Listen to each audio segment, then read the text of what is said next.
Hi hello ನಮಸ್ಕಾರ. Speed news ವಿಶೇಷ ಕಾರ್ಯಕ್ರಮಕ್ಕೆ ಸ್ವಾಗತ. ನಾನು ಸುನಂದ ಅನ್ಸೂಯ. ಡಿಕೆ ಮೇಲೆ HDK ಇದೀಗ ಕೆಂಡ ಕಾರ್ತಾ ಇದ್ದಾರೆ. ನನ್ನ ಹಾಗೆ ನನ್ನ ಪತ್ನಿಯ ಫೋಟೋ ಇರುವಂತಹ ಪೋಸ್ಟರ್ನ ಹಾಕೊಂಡು ಅಪಪ್ರಚಾರ ಮಾಡ್ತಾ ಇರೋದು ಒಂಥರ ವಿಕೃತ ಮನಸ್ಸು. ಡಿಕೆ CM ಆದ್ಮೇಲಾದರೂ ಇಂತಹ ಕೆಲಸವನ್ನ ಬಿಡ್ತಾರೆ ಅಂದ್ಕೊಂಡಿದ್ದೆ. ಬಿಡದೇ ಇರೋದು ಒಂಥರ ವಿಪರ್ಯಾಸ ಅಂತ ಹೇಳ್ಕೊಂಡು HDK ಅವರು ತಮ್ಮ ಮಾತುಗಳನ್ನು ಸ್ಟಾರ್ಟ್ ಮಾಡ್ತಾ ಇದ್ದಾರೆ. ನಾನು ಹಾಗೆ ನನ್ನ ಪತ್ನಿ 100 ಎಕರೆ ಜಮೀನನ್ನು ಹೊಂದಿದ್ದೀವಿ.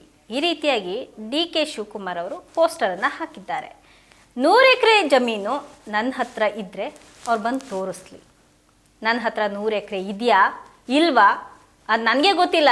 ಅವ್ರಿಗೆ ಗೊತ್ತಿದ್ರೆ ಬಂದು ತೋರಿಸ್ಲಿ ನನ್ನ ಹತ್ರ 100 ಎಕರೆ ಜಮೀನು ಇದ್ದರೆ. ನಾನು 40 ವರ್ಷಗಳ ಹಿಂದೆ 40 ಎಕರೆ ಭೂಮಿಯನ್ನು ಖರೀದಿ ಮಾಡಿದ್ದೆ. ನನ್ನ ಹೆಂಡತಿ ಅನಿತಾ 36ರಿಂದ 37 ಎಕರೆಯನ್ನು ಖರೀದಿ ಮಾಡಿದ್ರು. ಈಗಲೂ ಅಷ್ಟೇ ಜಮೀನು ಇರೋದು ನಮ್ಮ ಹತ್ರ. ಏನು ಅದಕ್ಕಿಂತ ಏನು ಜಾಸ್ತಿ ಏನಾಗಿಲ್ಲ, 1 ಎಕರೆನೂ ಜಾಸ್ತಿ ಆಗಿಲ್ಲ. ಬೆನ್ನಿಗಾನಹಳ್ಳಿಯಲ್ಲಿ ಸತ್ತವರ ಹೆಬ್ಬೆಟ್ಟನ್ನು ಒತ್ತಿಸ್ಕೊಂಡು ನಿಮ್ಮ ಥರ ನಾವೇನು ಜಮೀನನ್ನು ಲಪ್ಟಾಯಿಸಿಲ್ಲ ಸ್ವಾಮಿ. ಕಷ್ಟಪಟ್ಟು ದುಡ್ದಂತಹ ಹಣದಲ್ಲಿ ನಾವು ಜಮೀನನ್ನು ಖರೀದಿ ಮಾಡಿದ್ದೇವೆ. ಈ ರೀತಿಯಾಗಿ HD ಕುಮಾರಸ್ವಾಮಿಯವರು DK ಮೇಲೆ ಹಾರಾಡಿದ್ದಾರೆ. ಬಿಡದಿ ಟೌನ್ಶಿಪ್ನಲ್ಲಿ ರೈತರಿಗೆ ಯಾಮಾರಿಸ್ತಿರೋದು ನೀವು. ಆ ಯೋಜನೆಗೆ ನನ್ನ ಹೆಸರನ್ನು ನೀವು ಬಳಸ್ಕೊಳ್ತಾ ಇದ್ದೀರಾ.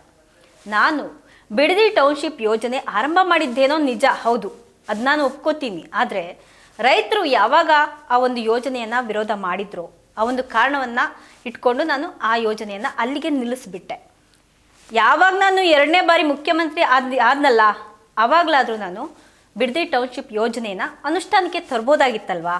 ಆದರೆ ನಾನು ಆ ಒಂದು ರೈತರ ಮಾತಿಗೆ ನಾನು ಬೆಲೆ ಕೊಟ್ಟೆ.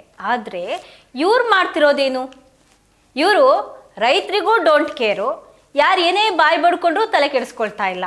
ಇವರ ಉದ್ದೇಶ ಒಳ್ಳೇದಿದ್ದಿದ್ರೆ, ಅಕಸ್ಮಾತ್ ಒಳ್ಳೇದು ಮಾಡಬೇಕು ರೈತರಿಗೆ, ನಾನು ಏನೋ ಒಂದು ರೈತರಿಗೆ ಒಳ್ಳೇದು ಮಾಡಬೇಕು ಅನ್ನೋ ಉದ್ದೇಶ ಏನಾದರೂ ಇಟ್ಕೊಂಡಿದ್ರೆ ಮನಸ್ಸಲ್ಲಿ, ಬಿಡದಿ ಟೌನ್ಶಿಪ್ಗೆ ಆಗಲೇ ಅಂದರೆ ನಾನು ಯಾವಾಗ ಮಾಡಬೇಕು ಅಂತ ಸ್ಕೀಮ್ ಹಾಕ್ಕೊಂಡಿದ್ನಲ್ಲ ಯೋಜನೆನ, ಆವಾಗಲೇ ಅವರು ನನಗೆ ಬೆಂಬಲ ಕೊಡ್ಬೋದಾಗಿತ್ತಲ್ವಾ. ಇಲ್ಲ, ಕೊಡಲಿಲ್ಲ. ಆವಾಗ ದುಡ್ಡು ಮಾಡೋದು ಬಿಟ್ಟು ಇವ್ರಿಗೆ ಯಾವುದೇ ಬೇರೆ ರೀತಿಯಾದಂಥ ಉದ್ದೇಶ ಇಲ್ಲವೇ ಇಲ್ಲ. ನನ್ನ ಹೆಸರನ್ನು ಹೇಳ್ಕೊಂಡು ಭೂಮಿಯನ್ನು ಲಪ್ಟಾಯಿಸೋದಕ್ಕೆ ಈಗ ಹೊರಟಿದ್ದಾರೆ. ಅಕಸ್ಮಾತ್ ಉದ್ದೇಶ ಒಳ್ಳೇದಿದ್ದರೆ ನಾವು ಸಹ ಬೆಂಬಲ ಕೊಡ್ತಾ ಇದ್ವಿ, ಸಪೋರ್ಟ್ ಮಾಡ್ತಾ ಇದ್ವಲ್ಲ. ಇವರು ಯಾವುದೇ ಕೆಲಸ ಕೈಗೆತ್ಕೊಂಡ್ರು ಇದರಲ್ಲಿ ಎಷ್ಟು ದುಡ್ಡು ಹೊಡಿಬಹುದು ಅಂತ ನೋಡ್ತಾರೆ ಹೊರತು ಇಂತಹ ವ್ಯಕ್ತಿ ಬಗ್ಗೆ ನಾನು ಎಷ್ಟು ಅಂತ ಮಾತಾಡಲಿ ಅಲ್ವಾ. ತಮ್ಮ ಹಾಗೆ ತಮ್ಮ ಪುತ್ರ ನಿಖಿಲ್ ಕುಮಾರಸ್ವಾಮಿ ಹಾಗೆ ಪತ್ನಿ ಅನಿತಾ ಕುಮಾರಸ್ವಾಮಿ ಅವರ ಭಾವಚಿತ್ರಗಳನ್ನು ಬಳಸ್ಕೊಂಡು ಭೂಮಿ ಸಂಬಂಧಪಟ್ಟಂತಹ ಆರೋಪಗಳಿರುವಂತಹ ಒಂದು ಪೋಸ್ಟರ್ಗಳನ್ನು ಅಂಟಿಸ್ಕೊಂಡು ಈ ರೀತಿಯಾಗಿ ನಡ್ಕೊಳ್ತಾ ಇದ್ದಾರಲ್ಲ ಇವರು CM ಆಗಿ ಅಂತ ಹೇಳಿ DK ವಿರುದ್ಧ ಇವರು ಕೆಲವೊಂದು ಆರೋಪಗಳನ್ನು HDK ಮಾಡಿದ್ದಾರೆ. ತಮ್ಮ ಕುಟುಂಬದ ಹೆಸರಿನಲ್ಲಿ ಉಲ್ಲೇಖ ಮಾಡಲಾಗಿರುವಂತಹ ಭೂಮಿ ಕಾನೂನುಬದ್ಧವಾಗಿ ಖರೀದಿ ಮಾಡಲ್ಪಟ್ಟಂತಹ ಆಸ್ತಿ. ನಾವು ಯಾವುದೇ ರೀತಿ ಶಾರ್ಟ್ಕಟ್ಟಲ್ಲಿ ನಾವು ಭೂಮಿಯನ್ನು ಮಾಡಿಕೊಂಡಿಲ್ಲ. ನಾವು ಕಾನೂನುಬದ್ಧವಾಗಿ ನಾವು ಆಸ್ತಿಯನ್ನು ಖರೀದಿ ಮಾಡಿದ್ದೀವಿ ಅಷ್ಟೇ.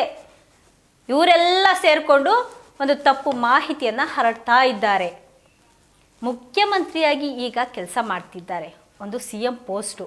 ಆ ಪೋಸ್ಟ್ಗೆ ತಕ್ಕಂತೆ ಸ್ವಲ್ಪನಾದರೂ ಅವರ ಒಂದು ಘನತೆಯನ್ನು ಕಾಪಾಡ್ಕೊಳ್ಬೇಕಲ್ವಾ.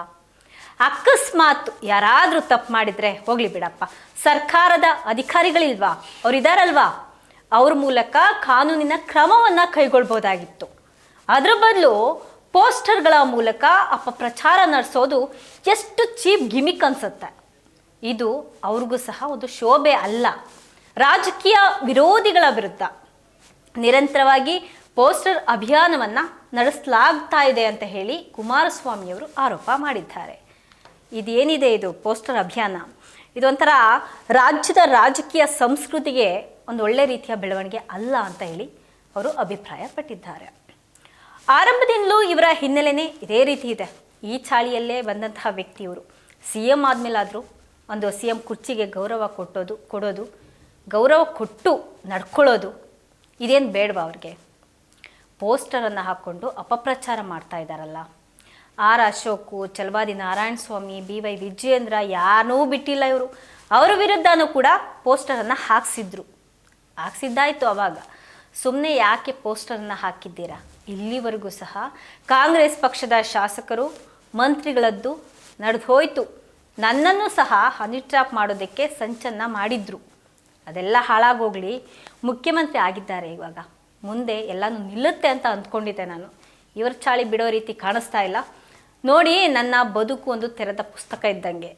ನನ್ನ ಬಗ್ಗೆ ನನ್ನ ಕಾರ್ಯಕರ್ತರಿಗೆ, ಜನತೆಗೆ, ನನ್ನ ಜನರೇನಿದ್ದಾರೆ ಅವರಿಗೆಲ್ಲ ಗೊತ್ತು. ತೆರೆದ ಪುಸ್ತಕ, ನಾನೇನು ಮುಚ್ಚಿಟ್ಕೊಂಡಿಲ್ಲ. ಇಂತಹ ಬೆದರಿಕೆ ಅಪಪ್ರಚಾರಕ್ಕೆ ಹೆದರುವಂತಹ ಪ್ರಶ್ನೆ ಇಲ್ಲವೇ ಇಲ್ಲ. ಇಂತಹ ಒಂದು ಗಿಮಿಕ್, ಒಂದು ಚೀಪ್ ಗಿಮಿಕ್ ಪೋಸ್ಟರ್ಗಳೇನಿದೆ, ಈ ಪೋಸ್ಟರ್ಗಳಿಗೆ ಹೆದರ್ತೀನ? ಅದಕ್ಕೂ ಹೆದರುವಂಥ ಪ್ರಶ್ನೆ ಇಲ್ಲಿ ಬರೋದೇ ಇಲ್ಲ. ಜನರಿಗಾಗಿ, ರೈತರಿಗಾಗಿ ನಮ್ಮ ಪಕ್ಷದ ಹೋರಾಟ ಯಾವಾಗಲೂ ನಡೀತಾ ಇರುತ್ತೆ, ಹಾಗೆಯೇ ಮುಂದುವರಿಯುತ್ತೆ ಕೂಡ. ಈ ತರಹವಾಗಿ ಒಂದು HD ಕುಮಾರಸ್ವಾಮಿ ಏನಿದ್ದಾರೆ, CM DK ಶಿವಕುಮಾರ್ ವಿರುದ್ಧ ಟೀಕೆಯನ್ನು ಕೂಡ ಮಾಡಿದ್ದಾರೆ. ಇದಾಗಿತ್ತು ಇವತ್ತಿನ ವಿಶೇಷ. ನಿರಂತರ ಸುದ್ದಿಗಾಗಿ ನೋಡ್ತಾ ಇರಿ ಸ್ಪೀಡ್ ನ್ಯೂಸ್ ಕನ್ನಡ. ಸುದ್ದಿ ನಿಮ್ಮದು, ವೇಗ ನಮ್ಮದು.